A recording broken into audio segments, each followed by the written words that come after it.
हाय मित्रांनो, आजच्या शॉर्ट व्हिडिओमध्ये तुमचं स्वागत आहे. मित्रांनो, शॉर्ट व्हिडिओ बनवायचं कारण कशामुळे सांगू का? तुम्ही जसं की मला शॉर्ट व्हिडिओवरती तुम्ही प्रेम करता का नाही? शॉर्ट व्हिडिओवरती तसं की मला माझ्या लॉंग व्हिडिओवरती प्रेम द्या. जसं की मी आता शॉर्ट अपलोड केला की तुम्ही ते फाट दिसणं त्या शॉर्टला तुम्ही व्ह्यूज येतात लगेच बघता तुम्ही. तसं माझ्या लॉंग व्हिडिओला माझ्या ब्लॉगला बी सपोर्ट करा. मी फॅमिली ब्लॉग काढत जातो पर्सनल कुठं विजिटला गेलो, कुठं असं कार्यक्रमाला तिथे बी शूट करतो ब्लॉग. त्याला पण तुम्ही भरभरून प्रेम द्या. आणि जसं की तुम्ही आता ह्या शॉर्टला बी आता ह्याला बी तुम्ही भरभरून प्रेम देणार आहेत, लाईक बी करणार आहेत. खाली चॅनलची ID दिसन, त्यावर क्लिक करा आणि तिथं साईडला व्हिडिओचं ऑप्शन असेल तिथं जाऊन बघा.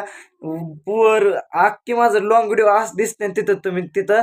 तर लॉंग व्हिडिओला बी माझ्या ब्लॉगला प्रेम द्या.